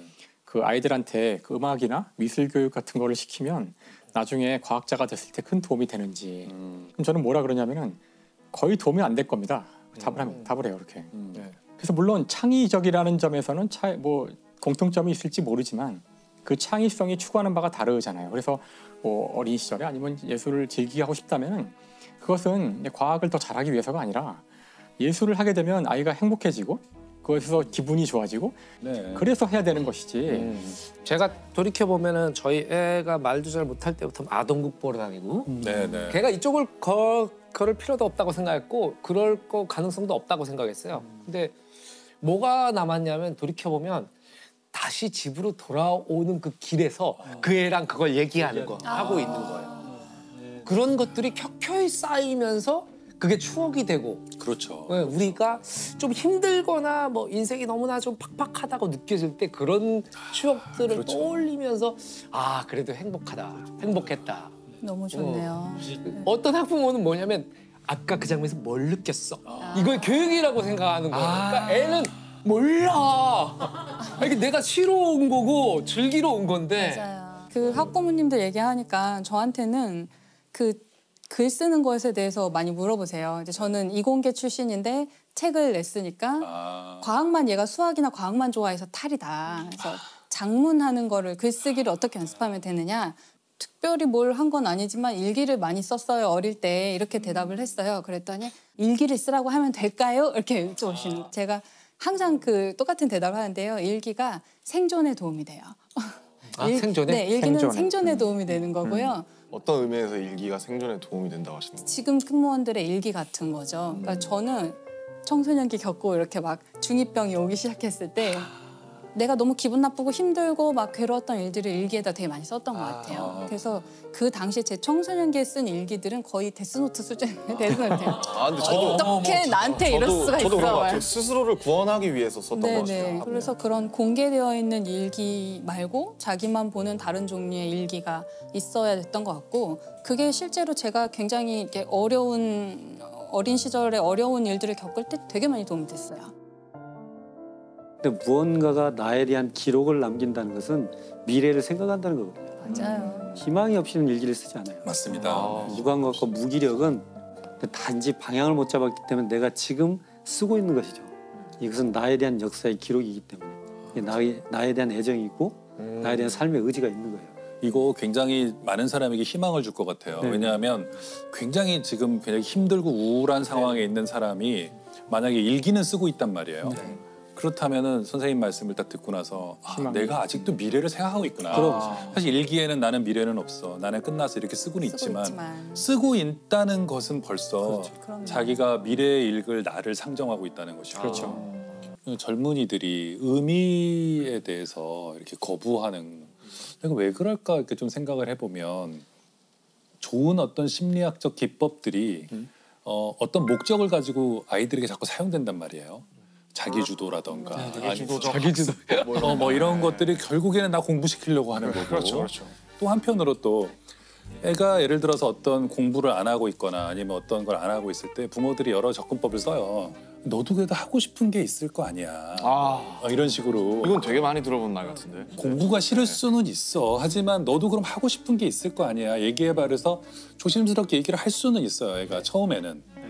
공감하는 것 같잖아. 그건 너는 좀 어려울 것 같아.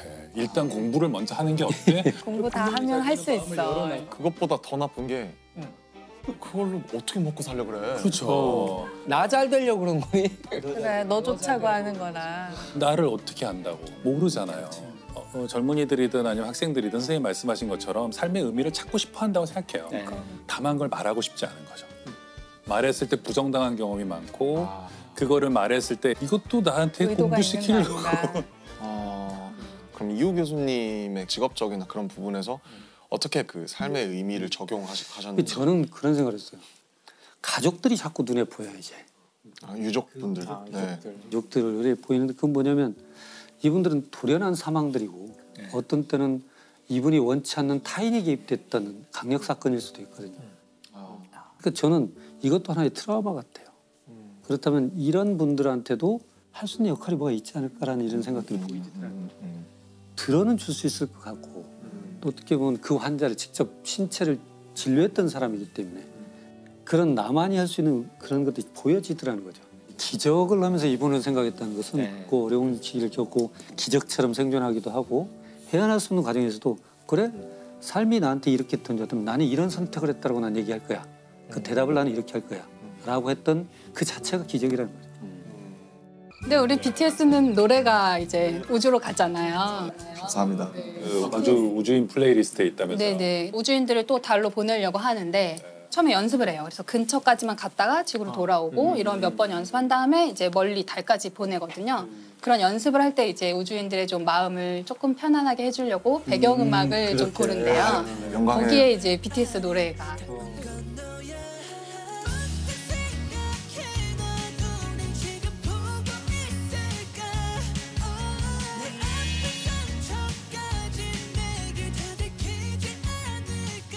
또 우주 테마 곡들이 있으시잖아요. 그리고 진영 노래 중에 문이라는 노래가 있고 그리고 콜드플레이랑 같이 했던 노래 중에 마이 유니버스라고 그런 게 있어서 가사들이 보면 전혀 고증은 안 돼 있죠. 천문학에 대한 고증은 전혀 안 돼 있고 오로지 낭만과 오로지 우주인들도 원하지 않을 거예요. 철저한 고증. 좋은 지적이세요. 네. 근데 명왕성 가사가 있잖아요. 그 134340 그게 명왕성의 그 소행성 번호거든요. 그래서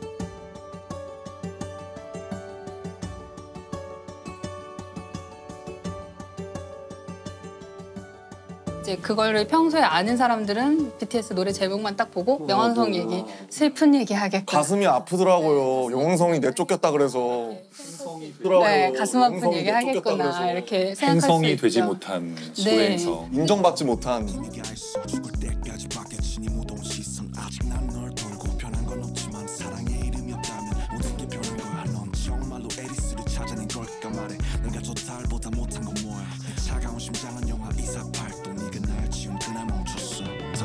저는 사실 그게 왜 명왕성이 행성에서 다른 걸로 분류된 게 왜 그렇게 슬픈 일인가 조금 이상하기는 해요. 왜냐하면 뭔가 미술관에 있는 작품이 아. 뭔가 이제 이거는 제도권에서 인정하는 예술일 수 없다라고 밖으로 내쫓긴 느낌? 저는 어렸을 때 외웠기 때문이라고 생각해요. 수금지와 목토 천의 이렇게 명으로 끝나야 되는데 명으로 끝나야 되는데 과학계가 결정을 내린 거야. 명은 빼라. 그러면 나의 어린 시절은 뭐가 되고 막 이런 거 있잖아요. 그렇죠, 그렇죠.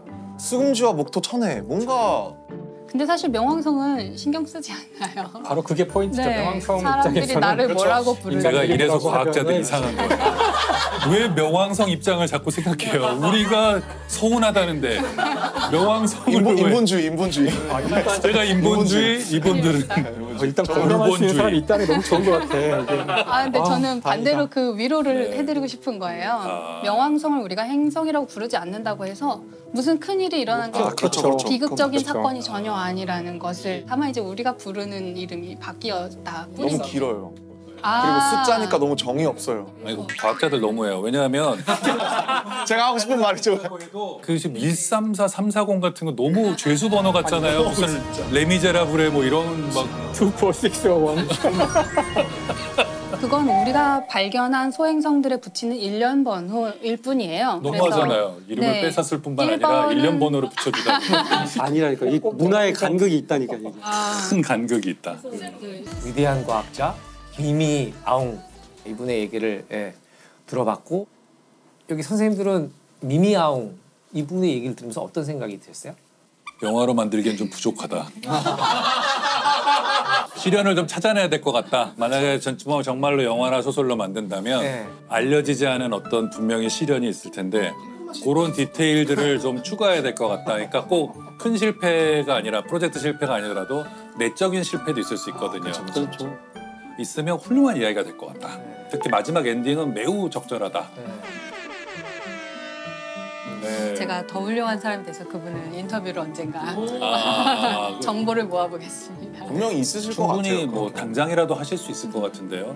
네. 누구에게나 다 그런 영화 같은 사건들이 있잖아요. 네. 우리가 아직 발견하지 못했을 뿐이죠. 그분을 좀 더 발견할 수 있어요. 이메일을 보내보시죠. 화성 연구하시죠? 또 달 연구하는데 한번 만나죠. 한번 이래서 만납시다. 막걸리나 한잔 하죠. Do you know BTS? 될 수도 있어요. 네. 오늘 끝나고 사진 꼭 찍어주세요. 사진은 반드시 네. 바로 선물할 수 있어요. 잘 모르신다고 하면 나을 텐데. 네. 근데 저는 뭐 아까도 말씀드렸듯이 모든 관공서에 가면 홍길동이 있잖아요.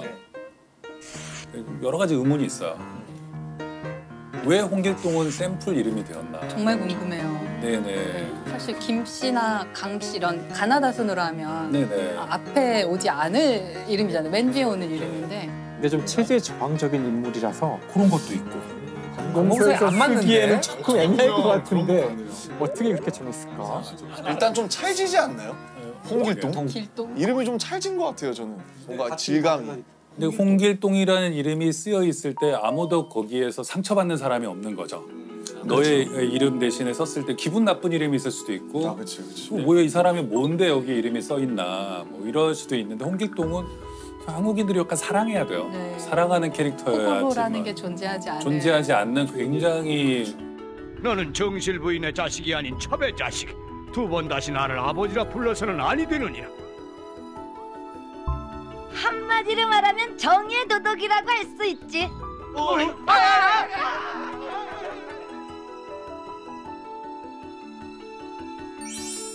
홍길동이다. 그래서 가끔 저는 허균에 대해서도 이제 생각을 해보는데 허균은 굉장히 흥미로운 인물이죠. 허균이 홍길동전을 쓰고 이런 식으로 너무나 모두가 주지의 사실처럼 됐는데 홍길동전을 허균이 썼는지도 잘 확실치 않아요. 제가 말한 적도 없고 많은 사람들이 허균도 서자였나? 서자 아니에요. 서자 아니고 한글로 소설을 써서 네네 그걸로 유명하지만 엄청난 명문가에서 태어나요. 그러니까 뭐 어마어마한 명문가예요.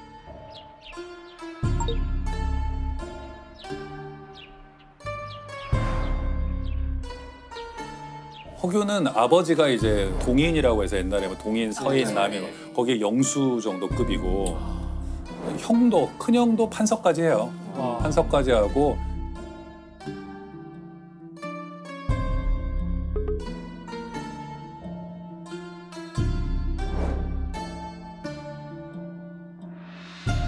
집안이 뭐 엄청난 집안에서 태어났는데 아버지가 글 선생을 붙여주는데 서를 붙여줘요. 서자를. 서자를 붙여주는데 사람이 저렇게 똑똑한데 세상에 나아가지 못하고 있다라는 것에 대해서 막 최초의 어떤 충격 같은 게 있었을 것 같고요. 그래서 어렸을 때부터 서얼들하고 친하고 이건 뭐 별로 바람직하진 않지만 기생들하고 친하고 천한 사람들하고 친해요. 천민 출신의 무슨 시인하고도 친하고 그 당시는 불교가 천대받는데 스님들하고 친해서 우리가 잘 아는 사명대사 뭐 이런 분들하고 굉장히 막역한 친구예요. 사명대사랑 막역한 사이. 네. 그래서 그러니까 뭐 불교계랑 친하다는 것도 나중에는 굉장히 탄핵을 받는 요소가 돼요. 그렇겠네요. 누가의 사람이 굉장히 똑똑해서 벼슬길에 나아가기는 하는데 올바로 행동하질 않아요. 성격에 문제가 많아요. 그러니까 받은 그 벼슬이 황해도 도사인데 도사. 이게 감찰하고 막 이러는 사람인데 행동을 바르게 해야 되잖아요. 갈 때 이미 서울에서 기생들을 데려다가 맨날 놀고 친구들 불러다가 놀고 서자들 불러다 놀고 그래가지고 얼마 안 돼서 파직당하고 또 뭐하면 파직당하고 하는데 허균이 기사회생하게 되는 계기가 있는데 그게 중국 사신들이 오면 허균을 보낼 수밖에 없어요. 왜요? 허균이 그 당시에는 중국 사신들이 문인들을 많이 보냈어요. 뭐 시인이라던가 유명한 문인들을 조선의 사신으로 보냈는데 허균이 갔다 하면은 뭐 난리가 나는 거야. 사신들이 너무 좋아서. 야 이런 인물이 있어. 이렇게 시를 잘 써. 그리고 시를 다 외우는 거야. 조선에 뭐 시 좋은 거 있냐 했더니 뭐 외워서 다 써주는 거야. 몇백 편을. 대단한데 이래가지고는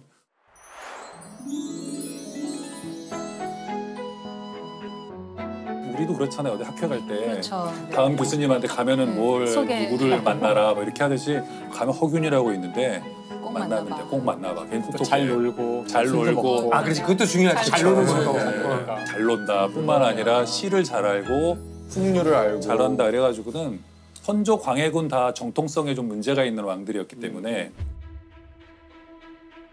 중국이 굉장히 중요했고 뭐 그래서 허균이 이제 쳐낼 수가 없는 거예요 왕들이.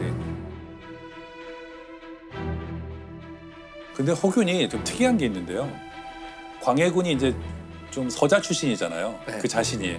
그래서 그 영창대군과 임목대비가 이제 굉장히 신경이 쓰였단 말이에요. 적통이 저쪽에 있으니까. 네. 그랬는데 허균이 사신으로 중국에 보냈더니 허균이 어떤 보고를 보내냐면요. 선조와 광해군을 막 욕하는 책들이 팔리고 있더라. 자기가 그걸 긴급 입수해서 자기가 조치를 했다. 이것들을 없애도록 했는데 그래서 이걸 했다 했더니 광해군이 너무 좋아해요. 정통성이 이렇게 취약한데 게시판에 뭔가 불리한 그렇죠. 글이 중국 게시판에 이렇게 실리고 있는 것을 악성 댓글을 삭제해주고. 악성 댓글과 이런 그걸 삭제하고 근데 조선왕조실록에 보면은 왕이 속았다 이런 식으로 이제 사관은 적어놔요. 왕은 못 보죠 그거를. 적어놓는데 사관들은 짐작을 하고 있었던 거예요. 그거를 허균이 만든 책이에요.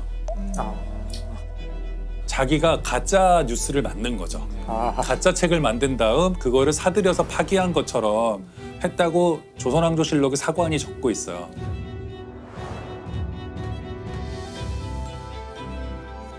왕은 속은 거죠. 허균이 그런 걸 많이 해요. 또 뭐가 있냐면 임목대비를 폐비하자라는 그런 쪽에 서거든요. 임목대비는 광해군의 계모죠. 네. 그래도 엄마인데 어머니인데 어떻게 폐변이죠. 폐하냐. 그때는 여론 형성에 상소가 중요하잖아요. 네. 그래갖고 자기 집에 일종의 댓글 부대를 만들어요. 여론 형성을 막 하거든요. 밥을 먹여가면서 숙식을 제공하면서 빨리 써라 이것들아 이래가지고 폐비해야 된다. 자기의 뜻을 따르는 우리가 알던 허균이랑 너무 다른데 허균이랑? 선동가구나. 그 말로 글로 뭘 이렇게 여론을 굉장히 형성하는 위험한 인물이에요. 정의롭지도 않은 것 같고 들어보면. 홍길동전이는 문학 작품으로 보기보다는 뭐 선동용이었을 가능성이 있다. 한글로 소설을 써서 그렇군요. 읽기 쉽게 백성들이 읽기 쉽게.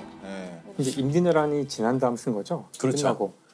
그 최근에 임진왜란에 대한 어떤 책에서 본 것인데 한글을 저 위에 고위층에서는 사용하지 않았는데 한글을 그때 대규모로 사용한대요. 왜 사용하냐면은 그 통신을 보낼 때 중간에 이제 첩자들이 또는 일본군이 그걸 가로챌 수가 있는데 한문으로 쓰면은 다 읽어볼 수가 있는데 그렇죠.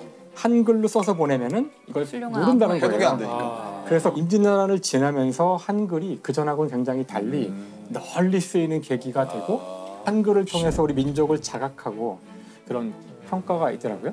그 선조도 자기 딸한테 보낸 한글 편지가 훈민정음 그 편지가 남아 있어요. 네, 잘 있었더냐, 뭐 나는 뭐 지금 고생하고 있다, 뭐 이런 거 써서 보내고 뭐 걱정하는 선조도 그러니까 쓸 수 있었다는 거죠. 왕도. 근데 이 허균이라는 인물은 실제로 영모에 가담했던 건가요? 네, 가담했던 것 같아요. 광해군 때에 영모에 가담해가지고 능지처참 당하죠. 광해군을 치고 영창대군을 옹립하고 뭐 하여튼 이런 여러 가지 음모를 꾸몄어요. 서자들과 함께. 근데 광해가 우리가 생각할 때는 굉장히 똑똑하고 좋은 정치를 하던 임금이었는데 허균하고 잘 맞았을 것 같은데. 잘 맞았어요. 네. 광해군이 총애했거든요, 허균을. 그래서 허균이 쳐들어와서 임목대비만 죽이고 광해군한테 체제는 안 바꾸고. 그러니까 그렇게 하는 것을 묵인하려고 했다라는 광해군은 끝까지 좀 안 죽이려고 그랬는데 신하들이 빨리 죽여라. 결국에는 뭐 죽게 되었고. 그래서 허균이 의금부에 잡혀 들어갔을 때가 또 흥미로운데요. 조선왕조실록에 보면은 보통 이제 영모로 의금부에 잡혀 들어가잖아요. 네. 그럼 보통은 사람들이 친했다가도 다 외면하거든요. 모르는 사람이. 근데 허균의 경우만 특이하게 의금부의 그 감옥으로 천민 또는 무사 이런 사람들이 몰려와서 돌을 던지면서 막 시위를 해요. 허균이 무슨 죄가 있냐 살려내라 이래가지고 옥리들이 도망갔다는 얘기가 있거든. 의금부의 옥졸들이 도망가야만 했다는 정도니까. 강한 분들인데.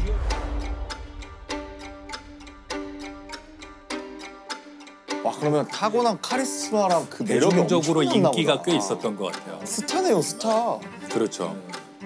허균이 그 여러 차례 주장해요. 나라가 잘 되려면 사람을 고루 써야 되고 차별해서는 안 되고 이런 사상들은 그러니까 매력적이었겠다. 당시 천민들이나 이런 사람들한테는.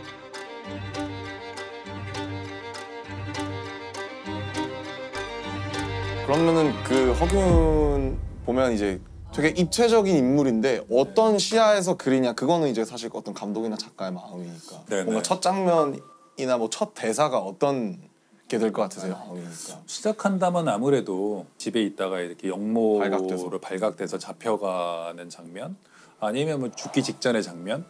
죽기 직전에 할 말이 있다고 외치다가 죽었대요. 나도 할 말을 못 하고요. 네네. 그러니까 할 말이 있다고 외치는 장면. 거기서부터 무슨 할 말이 뭔지 알아볼까 이러면서 과거로 돌아가서 이제 어린 똘똘한 허균부터 이렇게 나올 수도 있겠는데. 근데 생각해보니까 요즘 유행하는 그런 되게 아스트랄한 느낌으로 생각하면 할 말이 있어라고 끝나는 게 아니라 처참을 당했는데 눈을 뜨니까 어느 날 대통령의 아들로 태어난 거죠. 현대에서. 네. 갑자기 웹툰으로. 갑자기 이세계인가? 이러면서 이렇게 장르가 갑자기 바뀌게 되죠. 갑자기 근데 그 소설가 김용하로서가 아니고 영화 감독 김용하로서 네네. 자 그럼 캐스팅을 해야 되잖아요. 자 어떤 배우를 캐스팅하실 건가요? 이 허균 역할, 이 변화무쌍하고 자유로운 영혼의 소유자. 진짜 어렵다. 갑자기 톰 크루즈.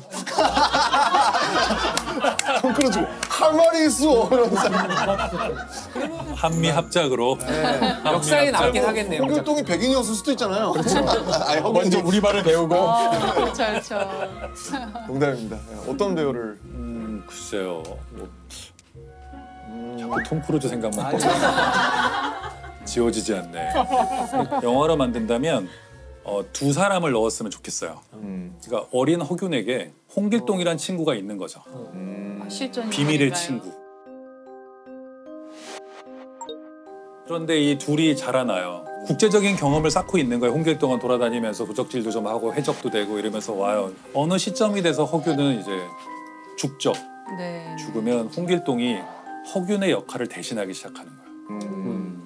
얼굴도 비슷해야 되겠죠. 처음부터 왕자와 거지처럼. 그 허균이라는 인물이 굉장히 혼란스러운 인물이었거든요. 네. 캐릭터에 일관성이 없어요. 맞아요. 네. 두 명이었으면 그렇죠. 그래서 좀 더 납득이 가는. 두 명이다. 이런 면도 있고 저런 면도 있고. 진짜 허균은 놀기 좋아하고 기생하고 맨날 놀고. 네, 그리고 뭐. 새로운 것들에 호기심이나 탐구는 강했으나 비전을 국가관이라든지 갖는다거나. 그런 것들은 없었는데 그 양반이라는 신분을 획득하지 못한 허균의 친구가 네. 허균을 통해서 그 꿈을 실현하려고 그러니까 마지막에 이제 허균이든 홍길동이든 간에 능지처참당할 때 멀리서 누가 이제 지붕 위에서 웃고 있는 거죠. 근데 허균인지 홍길동인지 모르고. 누군지는 모르죠. 근데 제가 홍길동전을 저희 다 어렸을 때 이거 아마 내용을 까먹으셨을 수도 있을 것 같아요. 네네. 홍길동전은 홍길동이 그냥 마냥 정의롭기만 한 그런 인물이었나요? 홍길동이 이제 처음에 뭐 자기 아비라 부르지 못하고 네. 막 서장에서 네, 서론 받고 유명한 뭐 거. 이런 얘기는 다 아시잖아요. 네. 근데 거기까지가 이제 재밌는 부분이고요. 근데 어이없는 부분도 많아요. 그 왕이 그 아버지를 설득해요. 네 아들이 지금 난리를 치고 있는데 좀 설득을 잘 해봐라. 뭐 그래가지고는 병조 판서직을 왕이 내려요. 홍길동한테. 그래서 홍길동이 도적을 막 하다가 왕이 병조 판서를 준다 그러니까 감사합니다. 그래서 읽다 보면 사실 어이없어요. 그랬다가 또 나중에는 울도고 그러니까 오키나와죠. 오키나와 가서 이상 국가를 세우고 이렇게 있다가 아버지가 돌아가세요. 그런데 또 아버지 돌아가셨다고 와서 3년상 치르고 막 그래요. 또 갑자기 전통에 갑자기 또 따르는 충효의 사상을 버리지 못한 영웅이에요. 허균처럼 정말 엄청 혼란스러운 시대의 한계죠. 그런 것도 있지 않나요? 저는 갑자기 드는 생각인데 그 여러 버전이 존재하지 않을까. 그래서 어떻게 보면 그 뒤에 누가 또 살을 또 붙이고 누가 또 붙이고 구전되면서 버전이 계속 이어져가고 이렇게 끝나지 않는. 굉장히 설득력인데 왜냐하면 홍길동의 판본이 엄청 많거든요. 그럴 것 같네요. 진짜 제일 설득력 있는 거예요. 독자층을 넓혀야 되기 때문에.